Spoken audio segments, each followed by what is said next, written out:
हरिओम। तो जैसा कि आप सभी लोग जानते हैं, हम मुद्रा राक्षसम नाटक का अध्ययन कर रहे हैं। मुद्रा राक्षसम नाटक के प्रथम अंक में जो चाणक्य और चंदन दास का संवाद चल रहा है, उस पर हम आ चुके थे कि जो आचार्य चाणक्य हैं, चंदन दास से पूछ रहे थे कि आपने अमात्य राक्षस के परिवार वालों को अपने घर में रखा है या नहीं रखा है। उसने पहले तो बोला कि नहीं रखा है, फिर कहा कि पहले था अब नहीं है। फिर उन्होंने पूछा पहले आपने रखे थे उनके परिवार वालों को अपने घर में, यदि आपने रखा था तो अब कहाँ चले गए। फिर चाणक्य ने कहा मैं नहीं जानता हूँ। क्षम्यताम, चंदन दास ने कहा कि मैं नहीं जानता हूँ अब वो कहाँ चले गए हैं। फिर चाणक्य ने स्मृतम कृत्वा हल्की सी मुस्कुराहट के साथ कथम न ज्ञायते नाम ओ श्रेष्ठिन शीर्षि भयम अति दूरे तत्प्रतीकारः। कह रहे हैं, हे सेठ जी, आप कैसे नहीं जानते हैं? आपको जानना पड़ेगा, आपको बताना पड़ेगा। क्यों? क्योंकि शिरसि भयम अति दूरे तत्प्रतीकारः। आपके सिर में ऐसा भय आ चुका है, ऐसा डर आ चुका है, उसका जो प्रतिकार है, उसका जो हल है, वो बहुत अधिक दूर है, आपके पास में नहीं है। कैसे? इस श्लोक के माध्यम से बताएंगे। कह रहे हैं कि उपरि घनम घनरटितम दूरे दयिता किमेतद आपतितम हिमवति दिव्यौषधयः शीर्षे सर्पः समाविष्टः। बहुत ही बढ़िया यह दृष्टांत का उदाहरण है। ठीक है, इसमें क्या कह रहे हैं क्योंकि इस पीडीएफ में कई जगहों पर अक्षरों का भेद है, अक्षरों में समस्या है और कहीं पेज भी नहीं है, पर मैं प्रयास करूंगा द्वितीय अंक से इस पीडीएफ से न पढ़ाते हुए जो शुद्ध अच्छी प्रकार से स्पष्ट अक्षर है उससे अध्ययन हम करेंगे। ठीक है, इस पहले अंक को जैसे तैसे निपटा देते हैं। आज के इस व्याख्यान में पहला अंक समाप्त हो जाएगा। तो इसमें अब कह रहे हैं कि ऊपरी घनम घन रटितम, अर्थात आपके ऊपर पर इसका अर्थ हमें दूसरे तरीके से लेना पड़ेगा। कह रहे हैं कि जिस प्रकार से एक दयिता है, दयिता का मतलब क्या होता है? स्त्री है। ठीक है, तो उसके ऊपर बादल आ गए हैं, घने बादल आ गए हैं, पर उसको भय से दूर करने वाला उसका जो दयिता है दूर है। कि में तद आपतितम, कि ये मेरे ऊपर क्या कष्ट आ गया है, ऐसा वह नायिका सोच रही है, परंतु उसका जो दयिता है, उसका जो प्रेमी है, वो उससे बहुत ज्यादा दूर है। क्यों? क्योंकि वह वही एक उसकी औषधि है, जो उसके सिर में बादलों की, घने बादलों की जो गर्जना कर रहे हैं, ऐसे बादलों का जो उसको भय है, उस भय को दूर करने वाला उसका पति दूर है उससे। और उसी प्रकार से, जिस प्रकार से हिमवती दिव्यौषधयः शीर्षे सर्पः समाविष्टः, किसी के सिर में सर्प आ गया है, अब उस सर्प को दूर करने के लिए औषधियों की आवश्यकता है। वो औषधियां हैं हिमवती, हिमालय पर्वत पर कहीं बहुत ज्यादा दूर है। जिस प्रकार से अब यहाँ पर अप्रस्तुत प्रशंसा अलंकार बहुत अच्छे तरीके से इसमें है, दृष्टांत भी है, पर अप्रस्तुत प्रशंसा उससे ज्यादा अधिक अच्छे तरीके से है। कैसे? क्योंकि यहाँ पर अप्रस्तुत है बादल वगैरह, और प्रस्तुत के द्वारा उस अप्रस्तुत की प्रशंसा की गई है, इसलिए यहाँ पर अप्रस्तुत प्रशंसा अलंकार है। अब इसको हम इस वर्तमान में चंदन दास के पक्ष में लेते हैं। हमने पहले इसको सामान्य रूप से जाना, बहुत महत्वपूर्ण श्लोक है ये, क्योंकि विशाख दत्त की पंक्ति ही बहुत गूढ़ होती है, बहुत ज्यादा अर्थ बताने वाली होती है। तो कह रहे हैं कि अब राक्षस के परिवार को आपने छुपा रखा है और मैं आपसे पूछ रहा हूं, आप बता नहीं रहे हैं, और आपको चंद्रगुप्त मौर्य राजा का भय आपके ऊपर है। अगर आप नहीं बताएंगे तो आपको चंद्रगुप्त मौर्य एक उचित दंड देगा, देशद्रोह के मामले में या देशद्रोही के परिवार वालों को छुपाने के मामले में। और यदि आपको उससे कोई बचाता, चंद्रगुप्त से कोई बचाता जो राक्षस है, वो अति दूर है, वो बहुत दूर है। आपका स्वामी, आपका परम मित्र जो है राक्षस अमात्य, वो बहुत दूर है। जिस प्रकार से सिर पर सांप आ जाता है तो उसको उसको दूर करने के लिए, उसके प्रभाव को दूर करने के लिए औषधियां बहुत दूर हिमालय पर हो जाती हैं, उसी प्रकार से तुम्हारे दुख को दूर करने के लिए अभी राक्षस तुम्हारे पास में नहीं है, काफी दूर है।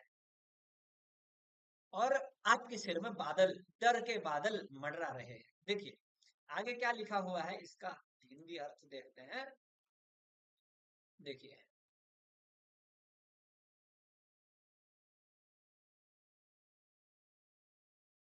देखिए कह रहे हैं यह क्या आ पड़ा है, किम एतद आपतितम।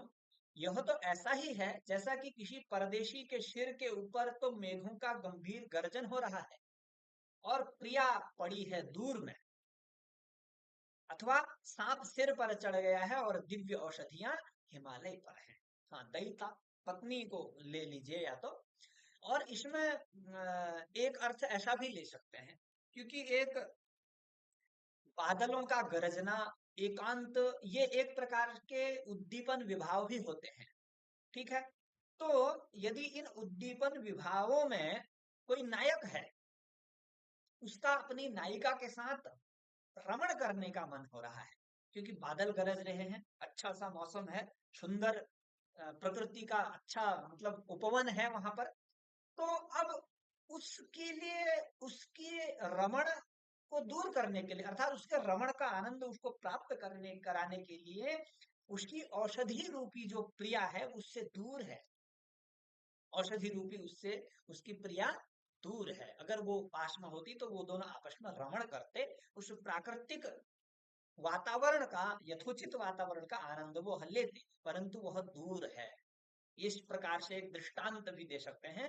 इस प्रकार से, जिस प्रकार से कि सांप सिर पर चढ़ गया है और दिव्य औषधियां जो है वो बहुत ज्यादा दूर है। ठीक है, तो यहां पर देखिए अलंकार कैसे इन्होंने घटाया है कि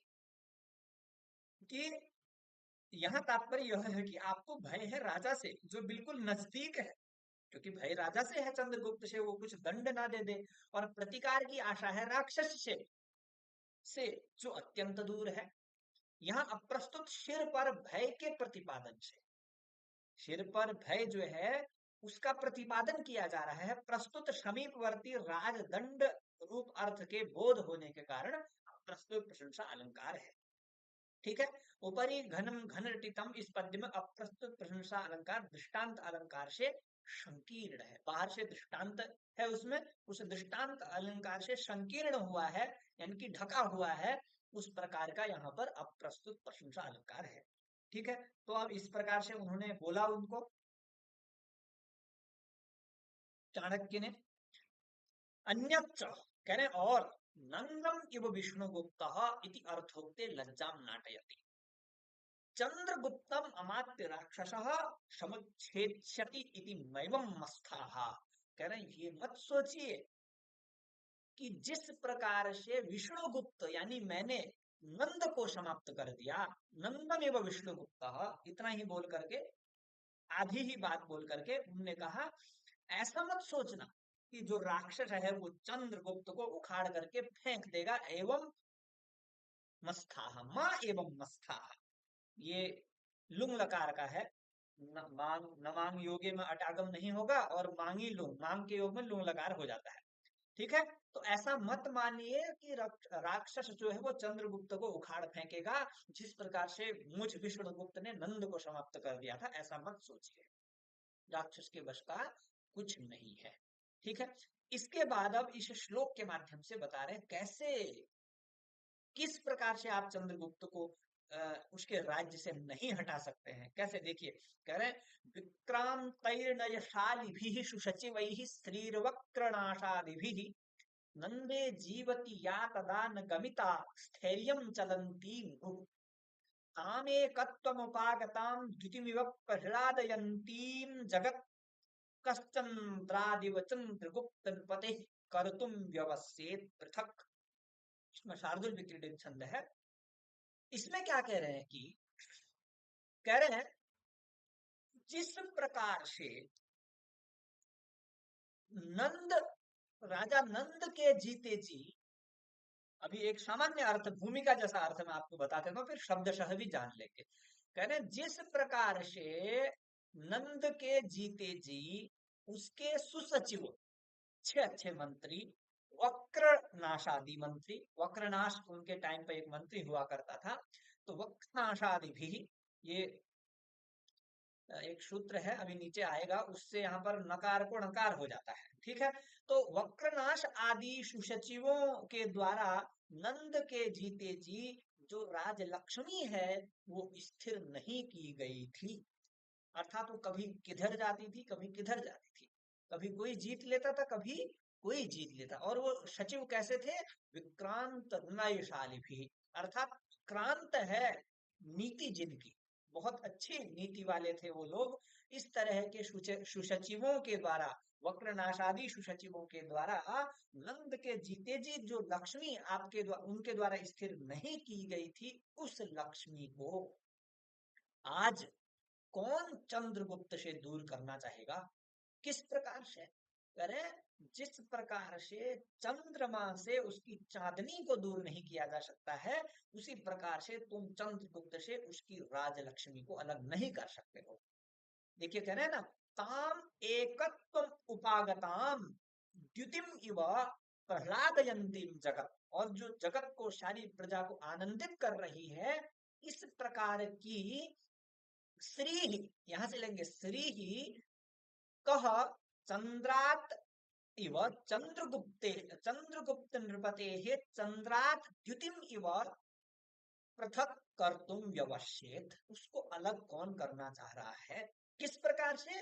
चंद्रात द्युतिम इव चंद्रगुप्ते, चंद्रगुप्त नृपते श्री इव, अर्थात जिस प्रकार से कोई चंद्रमा को, चांदनी को चंद्रमा से अलग करना चाह रहा हो, उसी प्रकार से ऐसा कौन है जो वर्तमान में चंद्रगुप्त से उसकी राजलक्ष्मी को छीनना चाहता है? ऐसा आप लोग नहीं कर सकते हैं, क्योंकि वो एक चंद्रगुप्त कैसा है, कारण क्या है? प्रह्लादयंतीम जगत, उसके राज में, उसके राज्य करते हुए समस्त जो प्रजा है वो आनंदित है। कोई किसी भी प्रजाजन को उससे कोई भी समस्या नहीं है, जैसा कि चंदन दास ने खुद भी कहा था अभी प्रारंभ में।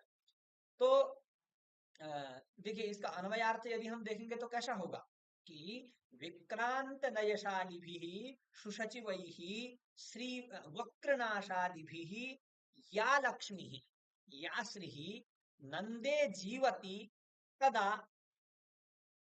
मुहुः चलंती, मतलब निरंतर चंचल स्वभाव वाली लक्ष्मी स्थैर्यम न गमिता, नंदे जीवती न गमिता, अर्थात नंद के जीते जी स्थैर्य नहीं कराया गया, स्थापित नहीं किया गया, वो चंचल ही रहती हुई थी।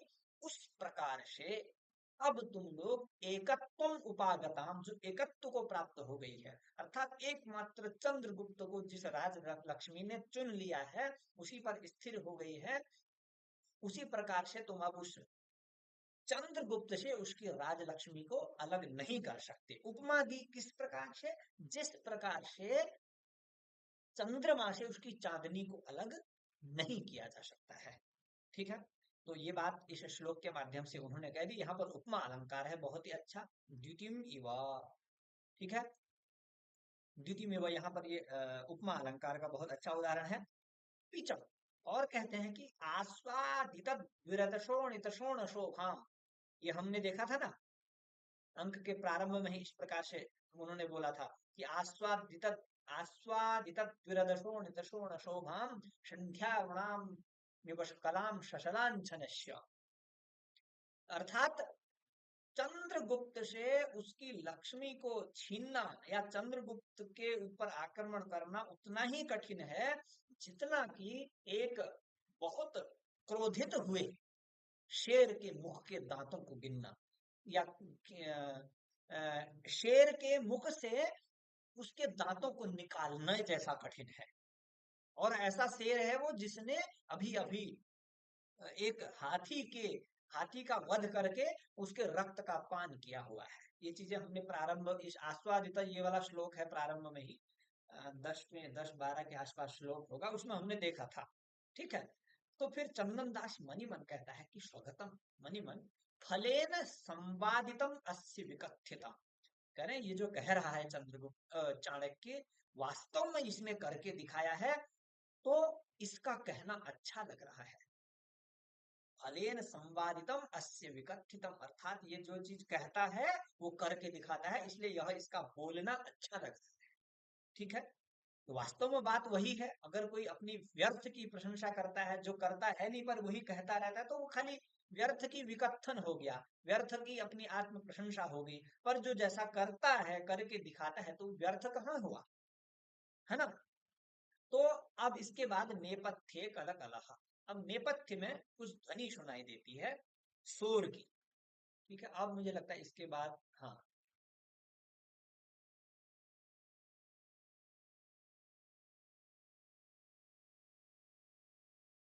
इसके बाद का पेज है। कह रहे हैं चाणक्य ने कहा अपने शिष्य को, कह रहे हैं सारंगर्व ज्यायताम किमे तत्।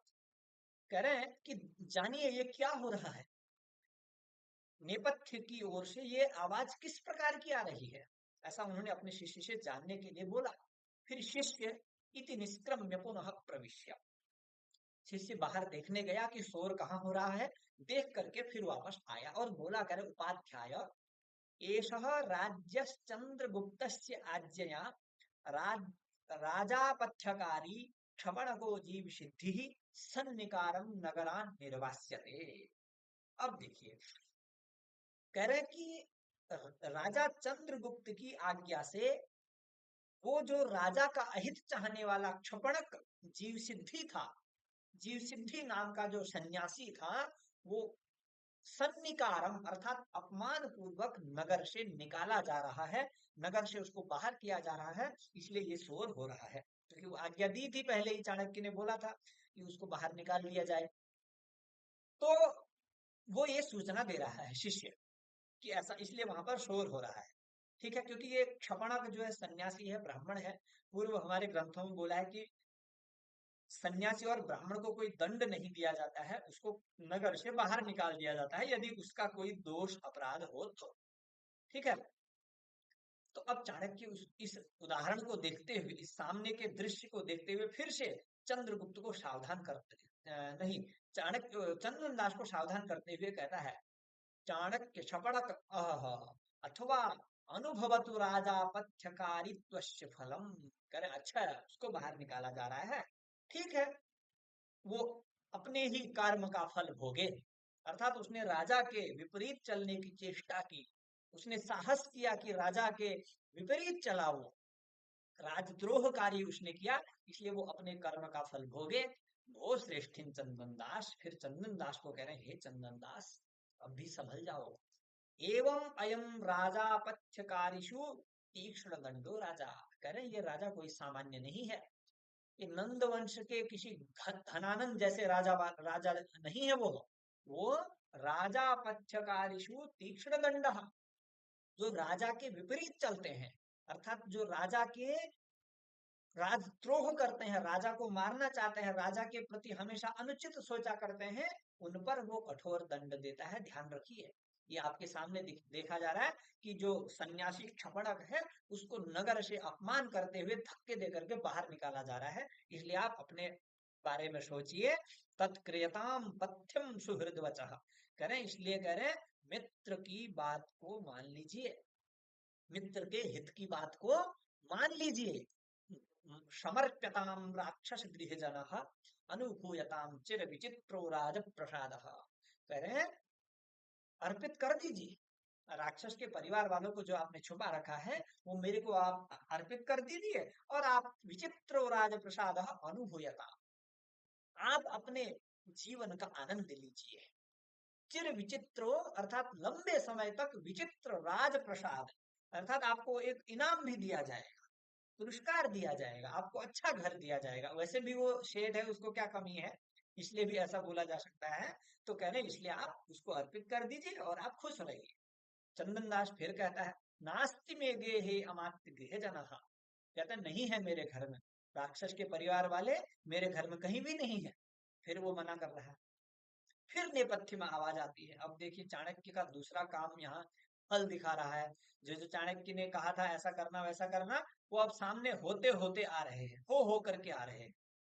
अब दूसरा जो कलकल है, सारंगरव को बोला कि जायताम कि में तब, फिर कहा कि जानिए क्या हो रहा है यह शोर।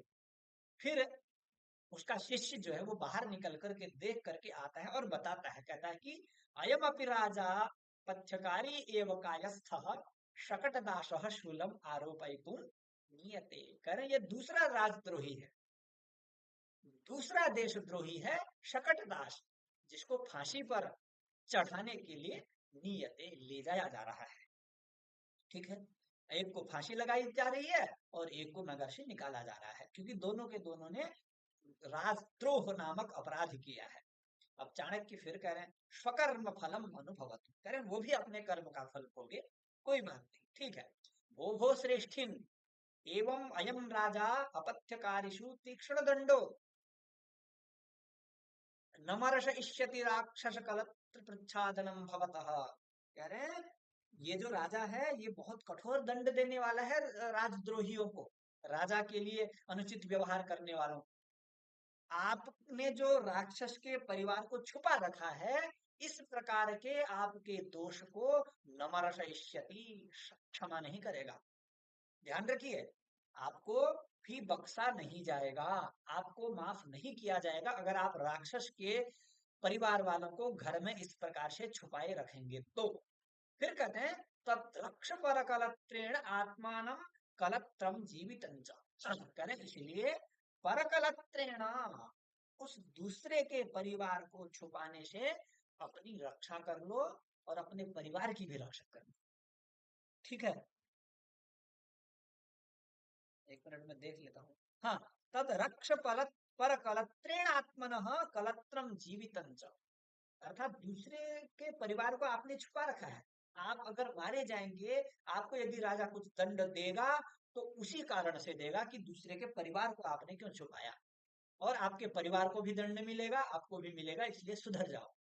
चंदन दास कहता है कि आर्य किम में भयम दर्शयति, करे क्या मुझे आप डरा रहे हैं, इतने से क्या मैं डर जाऊंगा।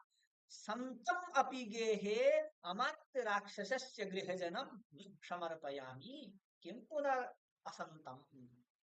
कह रहे हैं देखिए, अगर अभी भी मतलब इसने थोड़ा स्वीकार कर लिया, कह रहे हैं पहले तो इसने बोला कि नहीं है मेरे घर में परिवारजन, अभी भी बोला था। तो कह रहे हैं होते भी तो भी मैं अपने घर में से अमात्य राक्षस के परिवार वालों को नहीं समर्पण करूंगा। कह रहे है ही नहीं तो करूंगा कहां से। किम पुनः असंत, कह रहे होते भी, जैसे हम बोलते हैं ना कि अगर कहते हैं कि तू हमारे लिए कुछ कर नहीं सकता है, किसी हम शत्रु को करें, और अगर तू कर भी सकता है तो हमें क्या फर्क पड़ता है। उसी प्रकार से कह रहे हैं कि वैसे तो मेरे घर में यदि राक्षस के परिवारजन होते तो भी मैं अर्पित नहीं करता, करे है ही नहीं तो अर्पित कहां से करूंगा। कहने का मतलब ये है चंदन दास का। अब इसके बाद क्या हो रहा है, हाँ 85 नंबर पेज, ठीक है। बहुत ही रोचक दृश्य है ये प्रथम अंक के अंतिम में। हम्म,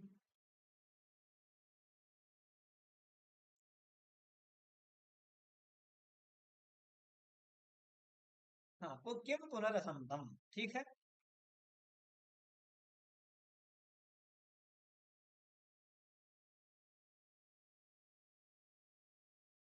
फिर हाँ, चाणक्य कह रहे हैं ठीक है, आप मत समर्पित कीजिए। तो अब आप अंतिम में ये बताइए कि क्या यही आपका निश्चय है, क्या आप सच में नहीं अर्पित करेंगे। देखिए एक मिनट, ये देखिए कह रहे हैं चाणक्य चंदन दास एषते निश्चय, करें अर्थात यही आपका मानना है ना, आप नहीं अर्पित करेंगे। चंदन दास कहता है कि बाढ़म, और क्या, बाढ़म एष धीरो में निश्चय, कह रहे हैं ये मेरा ऐसा एक सामान्य निश्चय नहीं है, ये धीर है, दृढ़ निश्चय है। मैं किसी भी कीमत में किसी भी प्रकार से अपने मित्र राक्षस के परिवार वालों को समर्पित नहीं करूंगा, आप भले ही कुछ भी कर लीजिए। ठीक है। फिर चाणक्य कह रहे हैं कि स्वगतम, ये बहुत अच्छी श्रुति वाला श्लोक है, बहुत बढ़िया है। साधु चंदन दास साधु, वो कह रहे हैं कि खाली नहीं कहा था, राक्षसस्य द्वितीयम हृदयम इव चंदन दास, राक्षस का ये तो दूसरा हृदय है, वास्तव में ही दूसरा हृदय है, खाली नहीं कहा था निपुणक ने। तो कैसे, अब देखिए, करें सुलभेश्वर्थ लाभेषु पर संवेदने जने कैदम दुष्करम कुर्यात् इदानीं शिविना विना। करें इस प्रकार का दुष्कर कर्म वर्तमान में इस चंदन दास के अलावा कोई नहीं कर सकता है।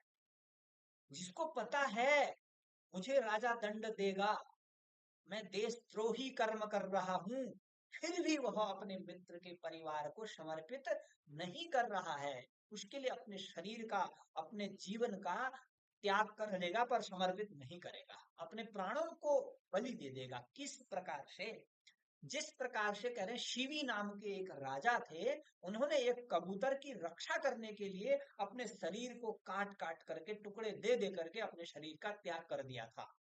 ठीक उसी प्रकार से ये चंदन दास भी करना चाहता है। और कह रहे पर संवेदने, अर्थात दूसरे की परिवार को अर्पित करने में, और सुलभेषु अर्थ लाभेषु, अर्थात अगर ये इसके परिवार वालों को समर्पित कर देगा तो इससे इसको अर्थ लाभ होगा, वो भी सरल रूप से इसको अर्थ लाभ हो जाएगा। परंतु इदानीम शिविना विना कह जन अर्थात चंदन दास तो करिष्यत्येव पर संवेदने सुलभेषु अर्थ लाभेषु अपि इदम दुष्करम कुर्यात्। अर्थात इसको परिवार को समर्पित करने में कोई समस्या नहीं है, ये चाहे तो कर सकता है, और इसको बहुत अच्छा लाभ भी मिलेगा, बहुत उन्नति भी उसके बाद करेगा। परंतु यह वर्तमान में ऐसा काम नहीं करना चाहता है, कदम ये दुष्कर कर्म कर रहा है। दुष्कर्म क्यों करोति, राक्षसस्य गृहजनम पार्श्वे स्वपार्श्वे स्थापयति इत्यादिकम दुष्कर्म कार्यम करोति। करें वर्तमान में ऐसा कर्म कोई नहीं कर सकता है, एक सतयुग में शिवी नाम के राजा थे, केवल वो कर सकते थे, और उसके बाद यही कर रहा है। ठीक है। यहाँ पर व्यतिरेक अलंकार बताया गया है, कैसे, क्योंकि उन्होंने सतयुग में आकर के ऐसा, सतयुग में रहते हुए ऐसा कर्म किया था, क्योंकि सतयुग में ये चीज किया भी जा सकता था। पर वर्तमान में तो कहते हैं कि कलयुग में धर्म का एक ही चरण है, तब भी आकर के वो इतना कठिन कार्य में कर्म कर रहा है, तो इसलिए व्यतिरेक कर रहा है, व्यतिरेक उससे भी ज्यादा अधिक कर रहा है। ठीक है। फिर से उन्होंने बोला, ठीक है, तो इसमें व्यतिरेक अलंकार कैसे है मैंने आपको बता दिया है। अनुष्टुप छंद है कि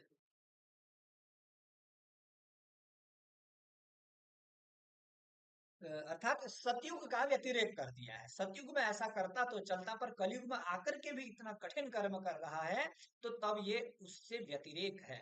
अगर शिवी भी इसी कलयुग में करते तो तब नहीं होता, तब सोचा जाता। और उदात्त अलंकार भी लिखा हुआ है, क्योंकि एक उदात्त महापुरुष का वर्णन इस श्लोक में प्राप्त होता है, जिन्होंने अपने प्राणों का त्याग कर दिया, बलिदान कर दिया।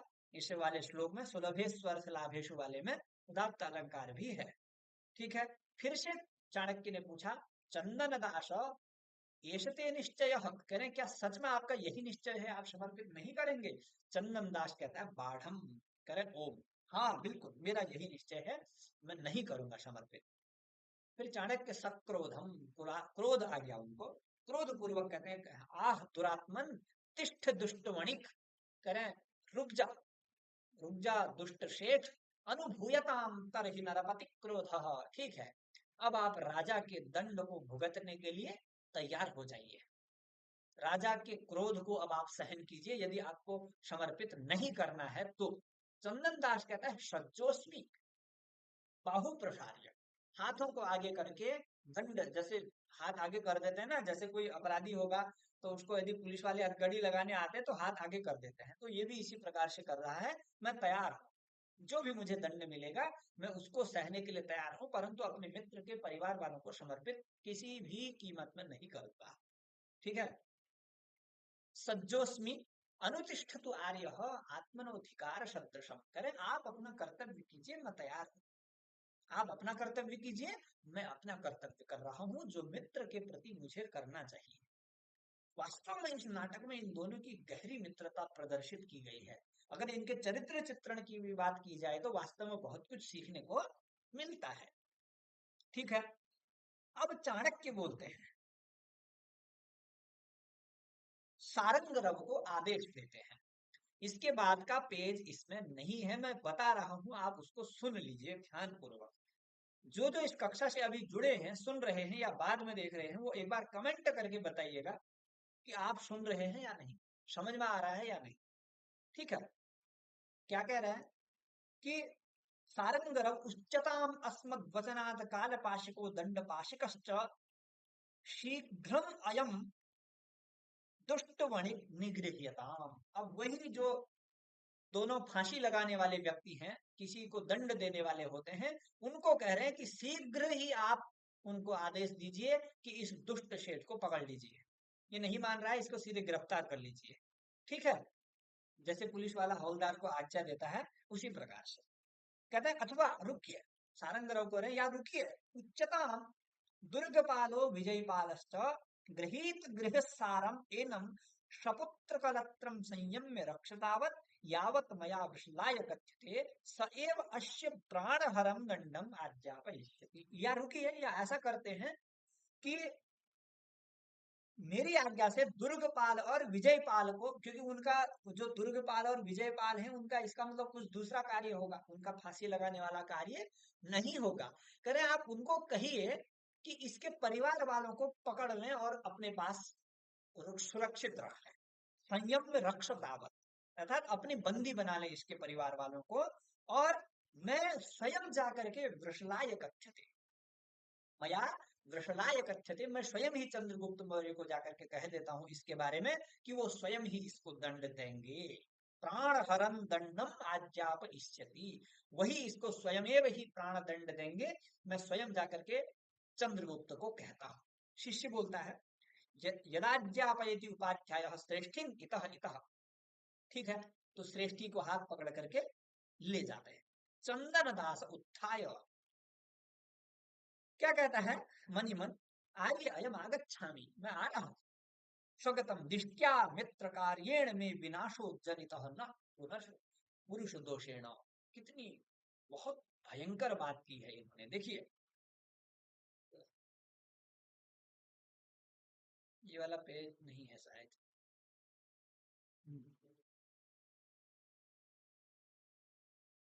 ये नहीं, हाँ इसके बाद ही कह रहे हैं कि मणिमन सोच रहा है, उसको ले जा रहे हैं चंदनदास को पकड़ करके, वो मनी मन सोच रहा, कहता है कि सौभाग्य से मित्र कार्य से मेरे प्राण जा रहे हैं, मेरी गलती से नहीं। न पुनः पुरुष दोषेण, यहाँ पुरुष दोष लिखा है, ये देखिए, क्योंकि उस पेज का अनुवाद तो है इसमें, भले ही वो करे पुरुष दोषेण। पुरुष के दोष क्या होते हैं, चोरी, अपकर्म या अपने द्वारा किया गया अपराध।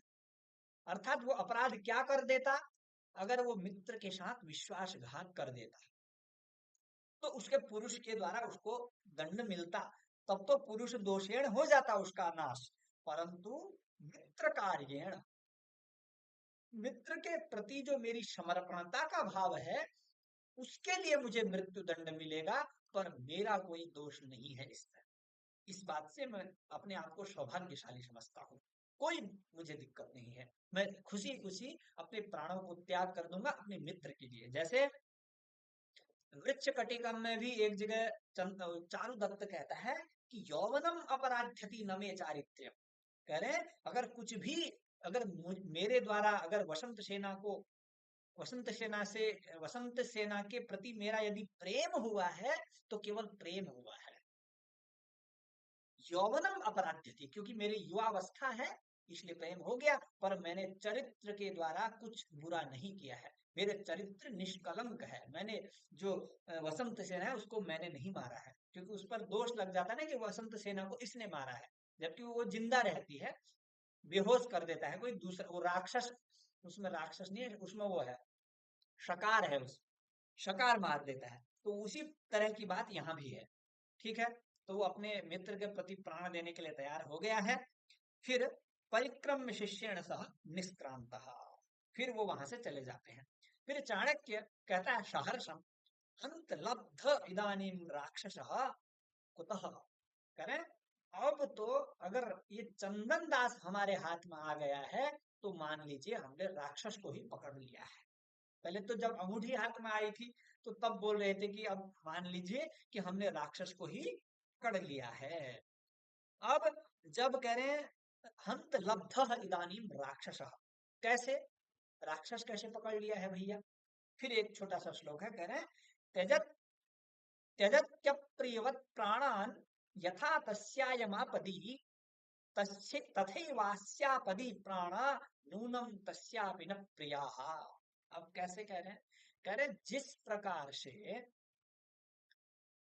तस्य आपदी अयम अप्रियवत प्राणान त्यजति, कह रहे हैं राक्षस के ऊपर आपत्ति आ जाएगी करके, आपत्ति ना आ जाए करके उस अपने मित्र राक्षस के लिए ये अपने प्राणों को ऐसे छोड़ दे रहा है जैसे प्राण इसके लिए कोई अप्रिय वस्तु होगी। जैसे हमारे लिए कोई चीज बेकार हो जाती है ना, उसको हम फेंक देते हैं। मान के चलिए किसी चीज का कागज है या किसी चीज का छिक्कल है, जैसे हम फल खा रहे हैं, छिक्कल तो फेंक ही देंगे ना, क्योंकि वो अप्रिय है, उससे हमें कोई मतलब है नहीं।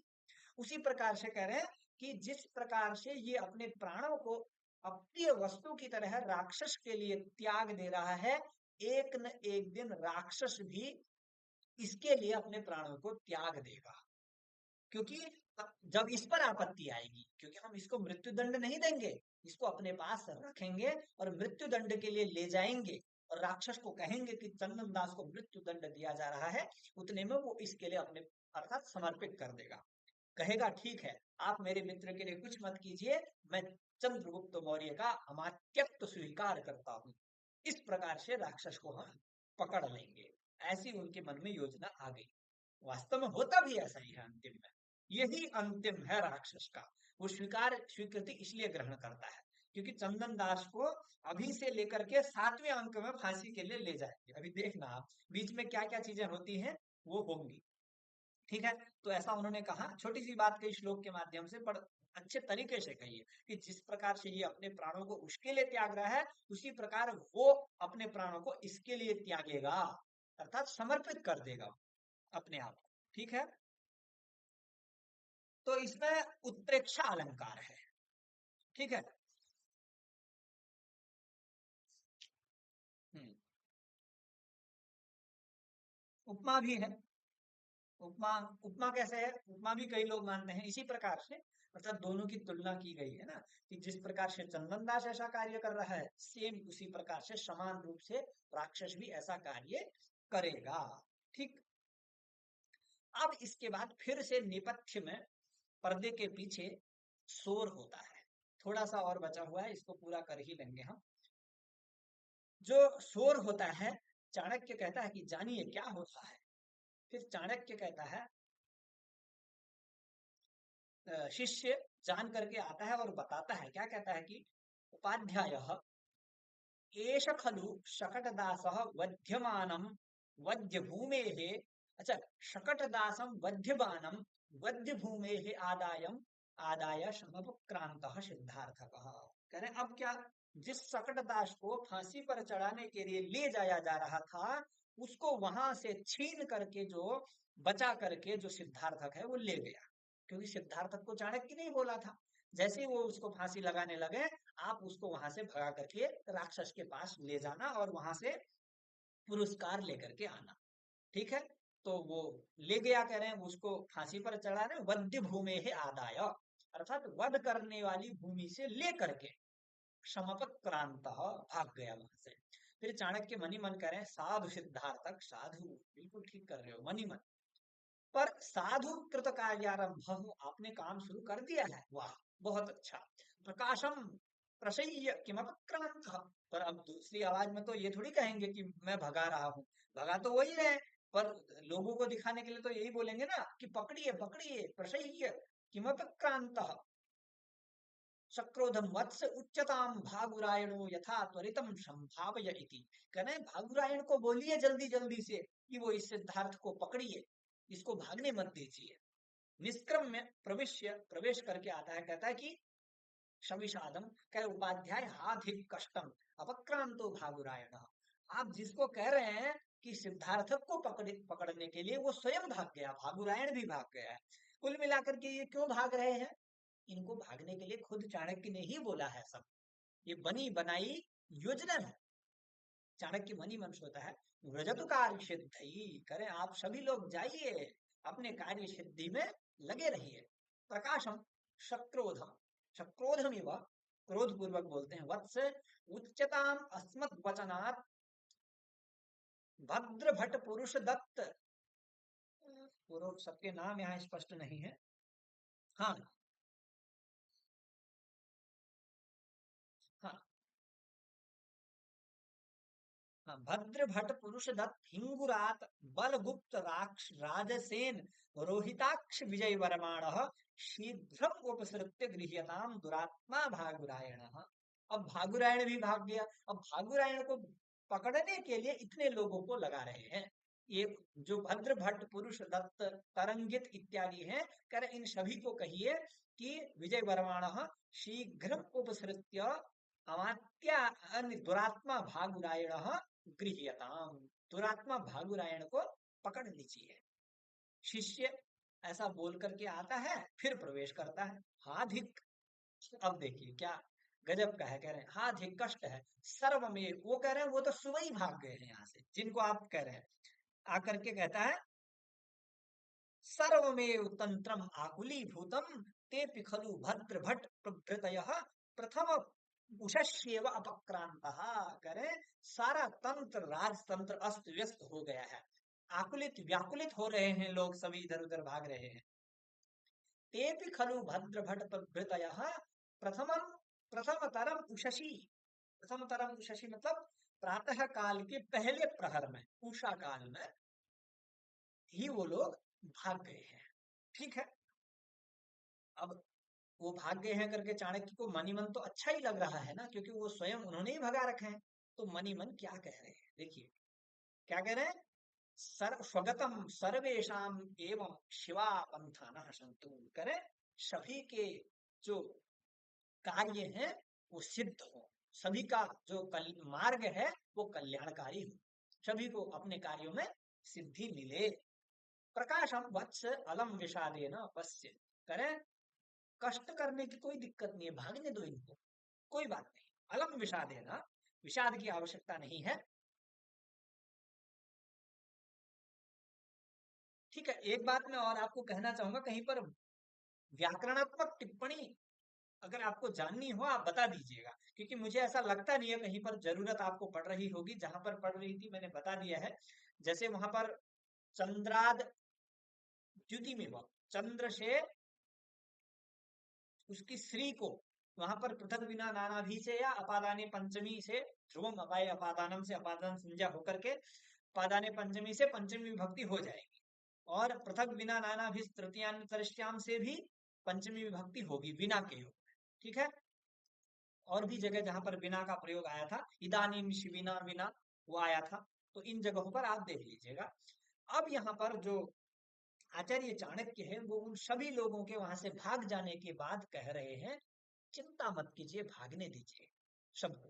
कह रहे हैं ये या ताह किमपि प्रधार्य हृदये पूर्वं गता एवते ये तिष्ठन्ति भवन्तु तेऽपि गमने कामं प्रकामोद्यमाः एका केवलमर्थ साधन विधौ सेना शतेभ्योधिका नंदोन्मूलन दृष्ट वीर्य महिमा बुद्धिस्तु मागान मम।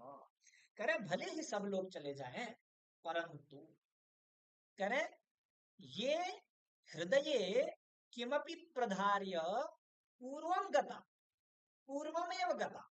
करे कुछ लोग तो ऐसे हैं जिन्होंने अपने हृदय में कुछ बातों को धारण किया, वो पहले ही चले गए हैं। ये हृदय किमपि प्रधार्य याता ते पूर्वमेव गताः, जो अर्थात जिन्होंने हृदय में कुछ धारण किया है कुछ मन में सोचा है अपनी योजना को, वो पहले जाने वाले थे, वो उससे भी पहले ही चले गए हैं। कह रहे हैं, ये तिष्ठन्ति भवन्तु तेपि गमने कामं प्रकामोद्यमाः। कह रहे हैं पर जो रुके हैं अभी, जो नहीं गए हैं, तेपि कामम प्रकाम उद्यमाः, अर्थात प्रकृष्ट उद्यम वाले, प्रकामः उद्यमः येषां ते प्रकामोद्यमाः, वो भी अपने कार्य सिद्धि के लिए, अपने उद्यम के लिए, अपने उद्योग के लिए प्रयत्नवन्तः भवन्तु लिखा है। ये देखिए, भवन्तु सन्तु, वो लोग भी, भवन्तु तेपि गमने भवन्तु, वो लोग भी चले जाए। जो जा चुके हैं वो जाएं, जो नहीं गए हैं वो भी अपने कार्य पर लग जाएं। कह रहे परंतु एका केवलम अर्थ साधन विधौ सेना शतेभ्योधिका नंदोन्मूलन दृष्ट वीर्य महिमा मम बुद्धि ही मागात, पर मेरी बुद्धि मेरे पास से कहीं ना जाए। बाकी सब लोग चले जाएं, पर मेरी जो ये बुद्धि है, इतने बड़े बड़े कार्यों को बिना अस्त्र शस्त्रों की से ही इतने बड़े बड़े कार्य कर देती है, ऐसी मेरी बुद्धि ना जाए। और वो बुद्धि कैसी है, उसके विशेषण देखिए। कह रहे हैं, जो कह रहे हैं एका, एकमात्र है, जो अकेली ही है, केवल कोई उसका सहयोगी नहीं है। केवलम अर्थ साधन विधौ, अर्थात अर्थ को साधने की विधि में, अर्थ को प्राप्त करने के समय सेना शतेभ्योधिका, अर्थात सैकड़ों सेनाओं से भी जो अधिक है, जिसके सामने, जिस मेरी बुद्धि के सामने सेनाएं भी कुछ भी नहीं है। और नंदोन्मूलन दृष्ट वीर्य महिमा, और जिस बुद्धि ने नंद वंश के, नंद वंश को समाप्त करने में, समाप्त करने रूपी वीर्य की महिमा को, बल की महिमा को जिसने देखा है, ऐसी करें नंदोन्मूलन दृष्ट वीर्य महिमा बुद्धि ही मागात, मेरी बुद्धि जो है वो ना जाए। यहाँ पर भी ये जो गात, मागात, यहाँ भी मांगी लुंग का ही प्रयोग है, अर्थात मांग के योग में लुंग लकार का प्रयोग, अर्थात मेरी बुद्धि बिल्कुल कहीं ना जाए, मेरे पास रहे। और वो बुद्धि कैसी है, सैकड़ों सेनाओं से भी बढ़कर है। और अर्थ साधन विधौ, कहां पर है, सेनाओं के समान, सेनाओं से भी अधिक, अर्थ साधन विधौ, अर्थात किसी प्रयोजन को सिद्ध करते समय। यहाँ पर लिखा देखिए, नंदा नाम उन्मीलने उन्माने दृष्ट अवलोकित वीर्य महिमा, अर्थात नंद वंश को समाप्त करते समय देख रखा है जिसने बल, शौर्य, पराक्रम की महिमा को, प्रभावातिशय यस्याह सा महिमाशालिनी बुद्धि ही धी ही मागात न गच्छ। ठीक है, इसमें भी व्यतिरेक अलंकार है, एक जगह है पर लिखा है केवल व्यतिरेक अलंकार है। मेरी दृष्टि से यहीं पर होना चाहिए कि यहाँ पर एक बुद्धि है, एकमात्र अदृश्य है, दिखाई नहीं देती, और हमारे शरीर में एक तत्व है वो, पर सेना 100 सेनाएं हैं, उन 100 सेनाओं से बढ़कर के बुद्धि कैसे हो सकती है, एक कवि की कल्पना ही तो है। तो उससे भी अधिक बुद्धि को बता दिया है, पर है, होती तो बुद्धि है ही, बुद्धि यस्य बलम तस्य भी है, पर सामान्य रूप से यदि हम देखेंगे तो सेना ज्यादा मानी जाएगी, इसलिए व्यतिरेक अलंकार यहाँ पर हो सकता है। और इसमें शार्दूल विक्रीडितम नाम का छंद है। अब इस अंक का अंतिम श्लोक देख लेते हैं, फिर इसके बाद ये अंक समाप्त हो जाएगा, ये वाला। इति निष्क्रांतः सर्वे मुद्रा लाभो नाम प्रथम अंक। ठीक, उत्थाय प्रत्यक्ष वदाकाशे लक्ष्यम बद्ध्वा, चाणक्य खड़े हो जाते हैं और आकाश की ओर लक्ष्य करके कहते हैं, क्या कहते हैं, एषः खलु दुरात्मनो भद्र भट्ट प्रभृतीनाम आहरामी। कह रहे हैं, अब मैं स्वयं इन दुरात्मा भद्र भट्ट इत्यादि को मैं स्वयं ही पकड़ता हूं, भद्र भट्ट प्रभृति नाम आहरामी, क्योंकि उनके पीछे मैं ही हूं। क्योंकि एक क्रम देखिए, कह रहे हैं शकट दास भाग गया है, उसके लिए भागुरायण को लगाया, भागुरायण भाग गया, उसके लिए भद्र भट्ट को लगाया, और भद्र भट्ट भाग गए तो उनको पकड़ने के लिए मैं स्वयं जाऊंगा।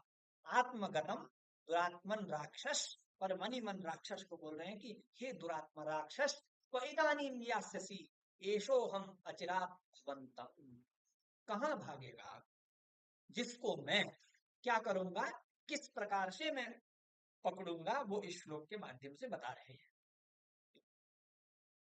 कह रहे स्वच्छंद मेक चरमुज्ज्वलदान शक्ति उत्सेकिना मदबले न विगाहमानम बुद्ध्या निगृह्य वृषलस्य कृते क्रियायाम आरण्यकम गजमिव प्रगुणी करोमि।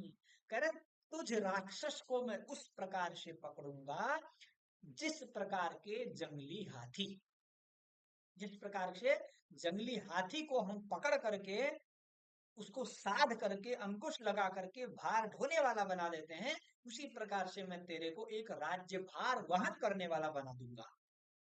गजमिव प्रगुणी करोमि, और गजम कीदृशम गजम, आरण्यकम गजम, जंगली हाथी की तरह है। ठीक है, अब ये इसमें बहुत अच्छा श्लेष अलंकार है। सारे विशेषण हाथी और राक्षस के पक्ष में लगेंगे। जो विशेषण राक्षस के लिए लगेगा वही हाथी के लिए भी होगा। कैसे? प्रारंभ से देखिए, उज्ज्वल दान शक्तिम आरण्यकम गजम इव, है ना, गज, गज द्वितीय एक वचन में है तो उसकी तरह लग जाएंगे। उज्ज्वल दान शक्ति अर्थात जो अत्यधिक दानशील व्यक्ति होता है, ऐसा राक्षस भी है, दानशील है, उज्जवल हो रखा है जिसकी दान की शक्ति, या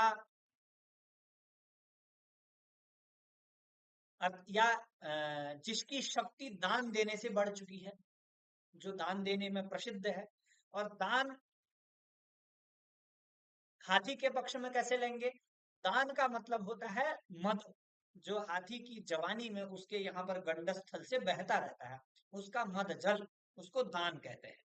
तो उसी प्रकार से, जिस प्रकार से ये जो राक्षस तो है दान देने में सिद्ध है, और उसी प्रकार से हाथी जो होता है उसका मद जल बह रहा है। और एक चरम अर्थात अकेला ही विचरण करने वाला है, और हाथी भी अकेला है, वो उसके साथ उसका झुंड नहीं है, जंगली हाथी अकेला ही होता है। और उत्से किना मदबले न, एक चरम उत्से किना अर्थात अकेला ही उत्सुक्त है। उत्से किना का इन्होंने दिया हुआ है उद्रिक्ते न, यहाँ पर कुछ अलग ही टाइप का अर्थ है, एक मिनट। हाँ, उद्रिक्ते न, ठीक है, अकेले विचरण करने, अच्छा उत्सेक का मतलब गर्व होता है, हाँ ठीक है, उत्सेकिना और गर्व युक्त, क्योंकि हाथी भी अगर जंगली होता है वो सभी को मारने की शक्ति रखता है, तो उसके अंदर भी अत्यधिक गर्व होता है, अभिमान होता है कि मैं अकेला हूं, मैं कुछ भी, किसी का भी कुछ बिगाड़ सकता हूँ। उसी प्रकार से राक्षस भी है। और मद बले न स्वच्छंदम विगाहमान, मद के बल से, मद, और मद, हाथी में तो मद है ही, क्योंकि उसका तो मद साक्षात बहता ही है, और राक्षस में भी एक मद है, गर्व है, अभिमान है। उसी प्रकार से, और स्वच्छंदम विगाहमानम, स्वच्छंद रूप से विनाश करने के लिए, विगाह, गाहन का मतलब वैसे होता है नहाना, और हाथी भी इसी प्रकार से विगाहित कर रहा है या नहा रहा है। यहाँ पर लिखा हुआ है धमंतम, धमंतम अर्थात घूमते हुए को, ठीक है। और राक्षस भी केवल अकेला ही मैं इस प्रकार का अमात्य हूँ नंद वंश में और कोई भी नहीं है, वो भी अकेला विचरण कर रहा है, निरंकुश।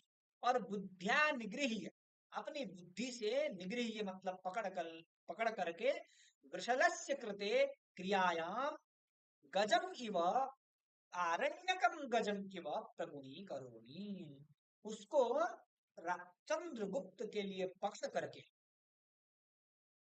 प्रगुणी करूंगी, उसको कार्य में, कार्यभार से मैं युक्त करूंगा।